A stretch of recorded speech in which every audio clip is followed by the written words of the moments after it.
한번 따라하겠습니다. 행복보다 거룩이 먼저입니다. 입에서 잘 안 나옵니까?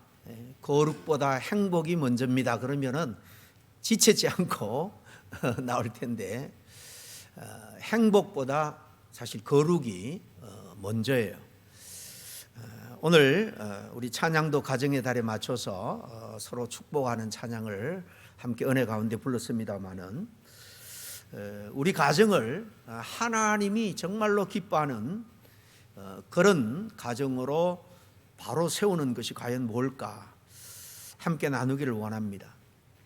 누구나 우리가 살아가는 이 시대를 보면서 가정을 잘 세우기는커녕 지키는 것조차도 참 힘든 시대가 되었습니다.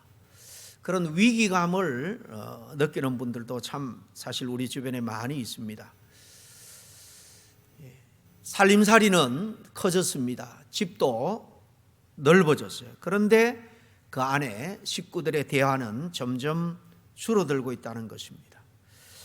같은 식탁에 앉아서 밥을 먹어도 정말 마음을 터놓고 이야기하는 그런 대화보다는 서로 각자 자기 핸드폰만 보고 자기 관심사만 사실 관심을 갖고 살아간다는 거예요. 함께 사는데 왠지 외로움을 느끼는 현대인들이 참 너무나 많다는 거죠. 부부간에도 서로 간에 참 많이 지쳐 있습니다.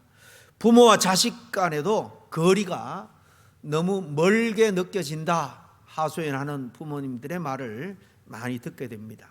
왜 그럴까요? 오늘 우리가 살아가는 이 세상을 가만히 보면 점점 자기 행복만을 목표로 삼고 살아가고 있기 때문이 아닌가, 개인적으로 그런 생각을 해봅니다. 우리는 가정에서나 세상 속에서 심지어 교회 안에서도 나는 행복해야 된다, 내 기분이 중요하다, 서로 간의 관계 속에서 먼저 내 기분을 맞춰주고 나를 만족시켜줘야 한다, 그런 기대를 가지고 살아갑니다. 그래서 결혼생활도 가정생활도 인간관계도 보면 전부 나를 얼마만큼 기쁘게 하고 행복하게 해주느냐로 모든 것을 사실 판단합니다. 그러다 보니까 조금만 힘들어도 금방 실망합니다. 관계를 포기하고 끊어버립니다. 근데 성경은 가정의 목적을 다르게 말씀하고 있다라는 것입니다. 하나님 단지 우리를 편안하게 살아가도록 가정을 주신 게 아니라는 거예요. 가정을 통해서 우리를 다듬으시고 우리를 변화시켜서 어떻게 해요? 예수님의 장성한 모습까지 닮아가도록, 그렇게 거룩하게 만들도록 주님께서는 우리에게 가정의 울타리를 허락해 주셨어요. 오늘 제목처럼 행복보다 거룩이 먼저다라는 사실입니다.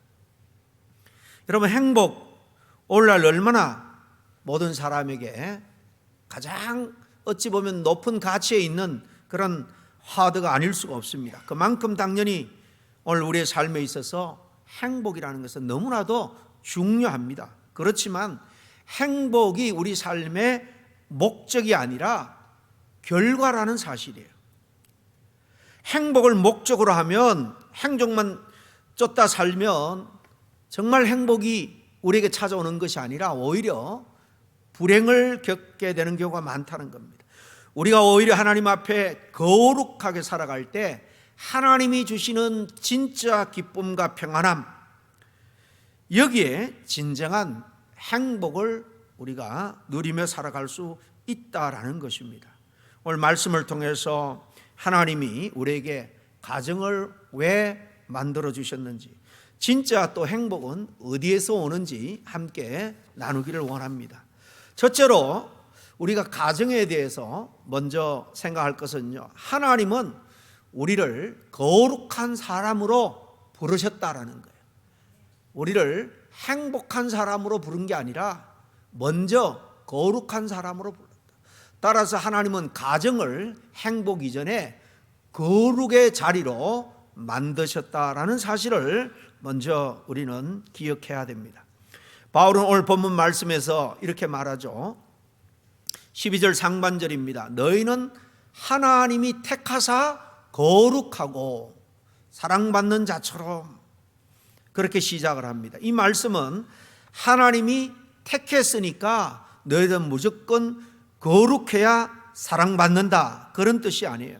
이미 하나님께서 택하시고 사랑하신 백성이기 때문에 그에 합당한 삶, 거룩한 삶을 당연히 살아야 한다라는 의미입니다. 에베소서 1장 4절에 보면은 창세전에 그리스도 안에서 우리를 택하사 우리로 사랑 안에서 그 앞에 거룩하고 흠이 없게 하시려고, 오늘 이 말씀을 좀 더 분명하게 설명해 주는 그런 성경 말씀이에요. 하나님이 저와 여러분을 창세전부터 여기 보니까 택했다 그랬어요. 왜요? 거룩하고 흠이 없게 하시려고, 거룩한 자로 우리를 세우기 위해서 저와 여러분을 선택하시고 구원하셨다라는 말씀입니다. 근데 여러분, 이 오늘 말씀은 하나님께서 우리를 먼저 택하신 이유가 행복한 사람이라고 말하지 않습니다. 거룩한 사람이라고 말하고 있다는 거예요. 왜냐하면 하나님의 가장 큰 관심사는 우리의 어떤 평안한 삶, 그 이전에 우리의 하나님의 거룩한 성품을 닮아가는 변화이기 때문이에요. 이 전체의 삶을 성화의 삶이라고 말합니다만, 우리가 가정을 위해서 기도하는 주된 내용이 뭔지 한번 돌아보기를 바랍니다. 아마도 주로 기도하는 내용 중에 대부분은 하나님 우리 가정에 평강을 주시고 모두가 편안한 삶을 누리게 해 주시옵소서, 우리 가정의 식구들 중에 어느 누구도 건강을 다치는 일이 없게 해 주시고 아무런 문제가 없는 그런 세상적으로 형통한 그런 삶을 다 살아가게 해달라고 보통 그렇게 기도할 줄 압니다. 혹 뭐 아닌 분도 있을 수 있겠습니다만은 짐작컨대 대부분 보통은 이런 기도일 겁니다. 그런데 하나님은 때때로 우리에게 고난을 허락해 주세요. 고통으로 내몰 때도 있다는 것입니다. 그것을 통해서 하나님의 목적을 이루기 위해서 우리를 거룩한 하나님의 형상대로 빚어가기 위해서요. 왜냐하면 하나님은 우리를, 예수님을 닮게 만드는 데에 가장 큰 관심이 있기 때문이에요. 여러분, 금은 뜨거운 불 속에서 정금으로 변화됩니다. 흙은요, 찌르근 뜨거운 가마 그 불 속에 구워질 때에 쓸모있는 그런 아름다운 도자기가 되는 겁니다. 우리 사람도 마찬가지라는 거예요.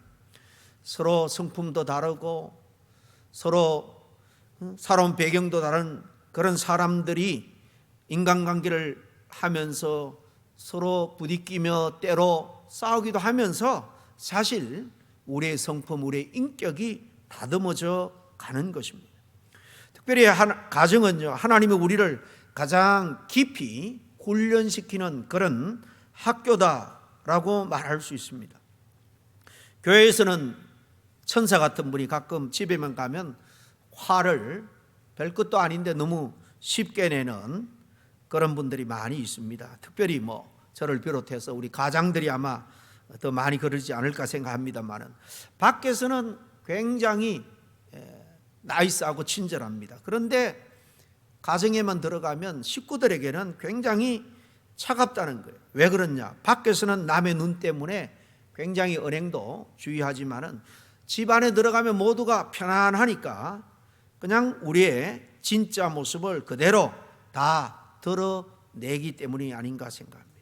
그래서 하나님은 가정을 통해서 우리 안에 있는 교만함, 이기적인 마음, 감정적인 어떤 분노, 자기 중심성, 이런 것들을 드러내고 치료해 가시는 거예요. 여러분, 병을 치유하기 위해서는 병이 드러나야 됩니다. 병이 뭔지도 모르면 적당한 처방을 할 수가 없고 치료할 수가 없는 거죠.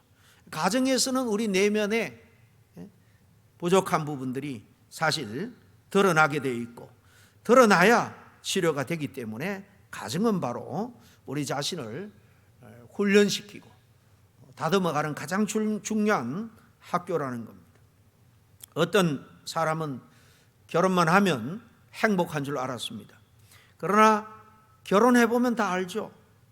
아, 나는 정말 이렇게 이기적인 사람이었구나.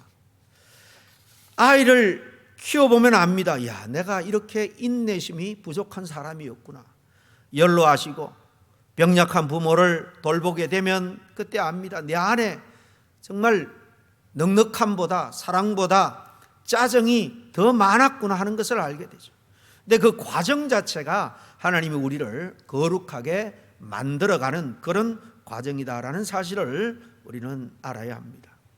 그런데 우리들의 문제는요, 자꾸만 가정을 나의 행복을 채워줄 곳으로만 생각한다는 겁니다.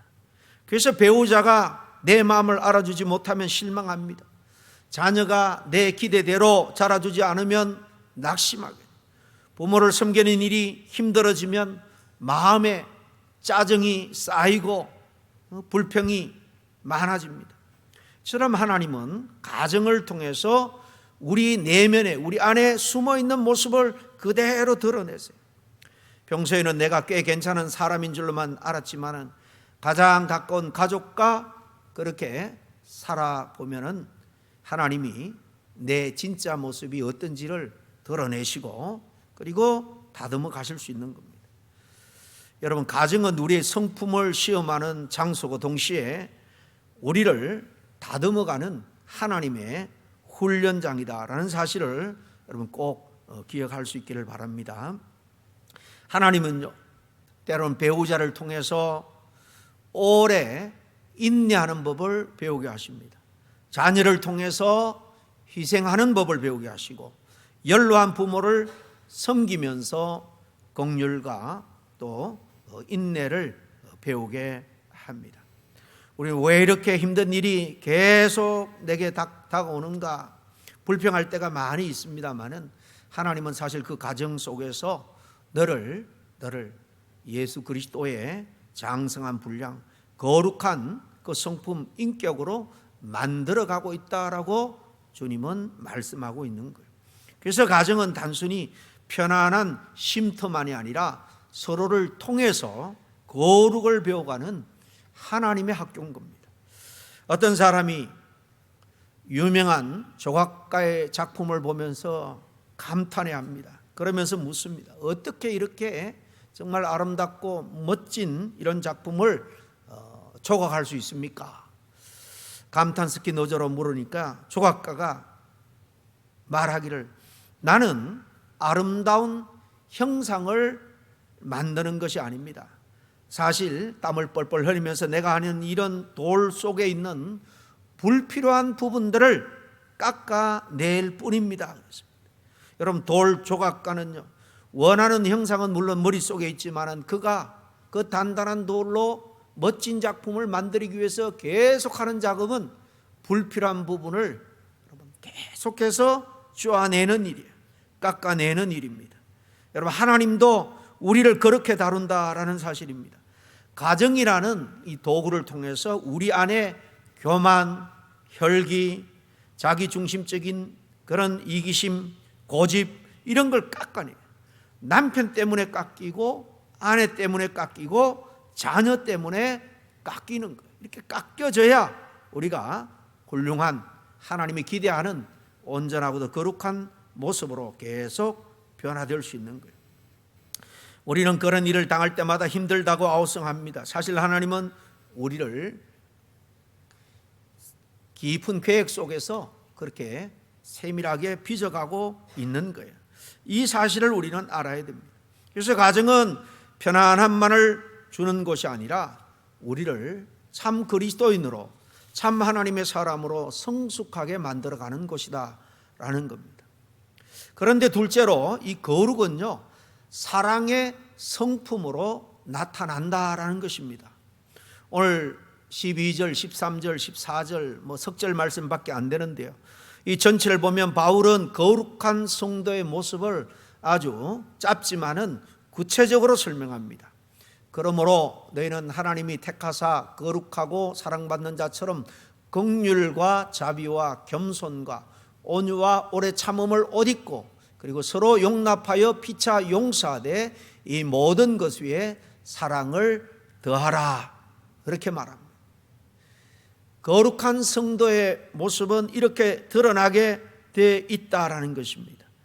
여기 중요한 것은 바울이 거룩을 설명하면서 특별한 종교 행위에 대해서 먼저 말하지 않고 있다라는 사실입니다. 얼마의 기도 시간을 가져야 된다, 1년에 이런 절기는 금식해야 된다, 하루에 성경은 얼마 정도 읽고 성경 지식을 쌓아가야 된다, 또 이런저런 봉사를 해야 된다, 그런 것을 우리에게 먼저 주문하지 않고 있습니다. 오히려 바울은 거룩은 인간관계 속에서 나타나는 성품이라고 말해요. 긍휼이 드러나야 되고 자비가 드러나야 되고 이런 성품이, 거룩을 다시 말하면 이 거룩이라는 것은 우리의 모습 속에서, 얼굴 표정에서 드러나야 되고 말투에서 드러나야 되고 가정을 대하는 그 태도에서 드러나고 상처 준 사람들을 어떻게 또 대하는가, 그게 드러나야 한다라는 것입니다. 어떤 분은 거룩을 너무 어렵게만 생각을 합니다. 거룩한 사람은 세상과 완전히 단절된, 분리된 그런 삶을 살아가는 특별한 사람만이 거룩한 삶을 살아갈 수 있다라고 생각을 합니다. 그런데 성경이 말하는 거룩은 단지 세상을 도피해서 자기 혼자만의 삶을 살아가는 것이 아니라 오히려 세상 한복판 속에서 주님의 성품을 드러내는 그런 삶이다라고 오늘 본문은 말씀하고 있는 거예요. 평생 거룩한 삶을 사셨던 우리 주 예수 그리스도를 한번 생각해 보시길 바랍니다. 예수님은 병든 자를 불쌍히 여기셨습니다. 죄인을 향해서 오래 참으셨고 연약한 제자들을 계속해서 버리지 않고 인내로 기다리며 끝까지 가서 품어주시는 것을 봅니다. 긍휼이죠. 그러니까 거룩은 차가운 완벽주의자의 모습이 아니라 거룩은 따뜻한 사랑의 성품이 밖으로 나타나는 것이에요. 그래서 오늘 이 말씀에 바울은 긍휼을 입어라 라고 말합니다. 긍휼이 뭡니까? 상대의 아픔을 느끼는 마음입니다. 성경에는 이 긍휼의 마음, 또 최율이라는 말을 쓰기도 합니다. 하나님이, 예수님이 우리의 마음을 체휼하셨다, 공감하셨다는 것입니다. 죄로 말미암아 고통당하는 모든 것을 하나님이 다 느꼈기 때문에, 친히 체휼하셨기 때문에 독생자를 희생시키기까지 우리를 구원해 주신 거예요. 그냥 머리로만 그렇구나 인정한 게 아니에요. 주님이 다 느낀 거예요. 긍휼은 상대방의 아픔, 상대방의 고민을 함께 아파하는 마음입니다. 주님이 병자를 대할 때 철저하게 불쌍한 마음, 긍휼의 마음을 품고 취해 준 것을 봅니다. 또 상식에 많이 어긋나는 말을 하거나 행동을 할 때에 왜 저 사람이 저럴까 쉽게 판단하고 정죄하는 것이 아니라 무슨 이유가 있겠지, 얼마나 힘들면 저럴까, 이런 넉넉한 마음으로 바라보는 마음이 긍휼이에요. 가정 안에서도 그렇습니다. 식구들 중에 마음이 참 무거워서 고통받는 식구들, 방황하는 식구들, 정죄보다 지적하기보다도 이렇게 먼저 그의 상황을 이해해주고 필요를 채워주려고 하는 그런 접근이 필요하다는 겁니다. 여러분, 예수 믿는 사람의 거룩은 눈빛에서, 행동 하나하나에서 드러나게 되어 있습니다. 또 바울은 자비와 겸손, 온유를 말하죠. 우리가 사는 세상은요, 전혀 반대를 말합니다. 강한 사람이 이긴다고 말합니다. 자기 목소리를 크게 내는 사람이 성공한다고 말합니다. 그러나 예수님은 껄끄러운 그런 사람을 만날지라도 겸손하고 온유하게 다가갈 때 오히려 하나님으로부터 복이 임한다라는 거예요. 여러분, 온유가 뭡니까? 온유는 힘없는 사람이 보이는 그런 삶의 모습이 아닙니다. 약함이 아니라는 거예요. 이 성경에서 온유라는 것은 대단한 힘이 있지만은 하나님 때문에 자기 자신을 낮추고 절제하는 것, 이게 온유예요. 예수님 당시에 온유라는 말은 세상 용어가 아니었습니다. 말씀드린 것처럼 오늘날처럼 세상에서 힘을 길러야 된다, 능력이 있어야 된다, 그래야 행복하고 성공한다, 하나님이 기뻐한다, 일반적으로 그래 생각했지만은 예수님이 온유한 자가 복이 있다, 그럴 자격도 있고 권리도 있고 힘도 있지만은 남을 위해서 내 자신을 내려놓고 절제하는 것. 여러분, 예수님께서 십자가에서 조롱받을 때에 당장 천군 천사를 동원해서 그들을 다 심판할 수도 있었습니다. 그렇지만 주님은 다 참으셨죠. 이게 온유예요, 온유. 또 오래 참음에 대해서 말합니다. 정말 이 부분이 중요한데요. 왜냐하면 사랑은 오래 참지 못하면 끝까지 갈 수 없기 때문에. 가정도 그렇고 교회도 그렇고 모든 인간관계도 그렇습니다. 한 번도 여러분 실망시키지 않는 사람은 없는 줄로 믿습니다. 사람들과 인간관계하면서 실망할 때가 많이 있습니다. 그만큼 나도 알게 모르게 다른 사람에게 실망이 되는 언행을 할 때도 많다는 것을 사실 우리는 알아야 됩니다. 그러므로 오래 참지 못하면 어떤 관계도 유지할 수가 없어요. 그런데 하나님은 우리를 오래 참아 주셨죠. 제 가운데 넘어질 때 신앙생활 한다고 하지만은 말씀으로 떠나 있고 예배를 등한히 하고 기도 생활을 아예 중단했, 그런 상황에서도 하나님이 사랑한 태초에 선택한 사람은, 택한 사람은 하나님이 끝까지 지키시고 인도하시는 거예요. 그 우여곡절을 겪게 하셔서 결국 시행착오를 겪게 하셔서 하나님 앞으로 더욱더 굳센 믿음의 사람으로 세워가시는 거예요. 큰 의미에서 하나님의 역사를 우리는 붙들고 흔들리지 말아야 됩니다. 이 하나님의 은혜를 경험한 사람은 결코 작은 일에 실망하지도 않고 작은 일에 분노하지도 않습니다. 오래 참는 인내로 넉넉히 이겨내는 거예요. 그리고 넷째로 13절에 보면 누가 누구에게 불만이 있거든 서로 용납하며 피차 용서하되 그랬습니다. 거룩이 뭐냐? 거룩은 또다시 또 다른 말로 표현하면 용서할 줄 아는 능력이다라고 말할 수 있습니다. 세상은 뭐라고 말합니까? 이에는 이, 눈에는 누, 복수하라고 말하죠. 상처 받은 만큼 대갚아줘라. 요즘 부모들이 자식들에게 사실 이렇게 가르치는 부모도 많이 있습니다. 세상의 풍조가 그렇기 때문에. 그러나 성경은 뭐라고 말합니까? 주께서 너희를 용서하신 것 같이 너희도 그리하라, 용서하라고 말합니다. 여러분 생각해 보시길 바랍니다. 우리는 하나님 앞에서 얼마나 큰 죄인이었습니까? 하나님 앞에 용납될 수 없는 죄의 성품을 가지고 자기 욕심을 채우기 위해서 죄 가운데 살아갈 때 주님은 우리를 사랑하셨고 우리를 구원해 주셨습니다. 이 사랑, 십자가의 사랑이죠. 이 사랑을 받은 사람은 이 사랑을 다른 사람에게 돌려주는 삶을 살아야 된다. 이게 거룩한 우리 성도들의 모습이에요. 마지막으로 우리는 이 사랑은 행복의 조건이 아니라 언약이다, 약속이다라는 사실을 우리가 알아야 됩니다. 마지막 14절에 이렇게 끝나죠. 이 모든 것 위에 사랑을 더하라. 이는 온전하게 매는 띠니라 그랬습니다. 여러분, 성경적인 사랑은 단순한 감정이 아닙니다. 세상은 설레면 사랑이다, 행복하면 사랑이다 라고 말합니다. 그러니 그런 사랑은 내 감정의 온도차에 따라서 이리저리 흔들립니다. 그러나 성경에서 말하는 사랑은요, 헌신이에요. 성경에서 말하는 사랑은요, 책임입니다. 약속이에요. 따라서 성경적 사랑은요, 언약, 커버넌트예요. 반드시 우리가 지켜야 될 일이에요.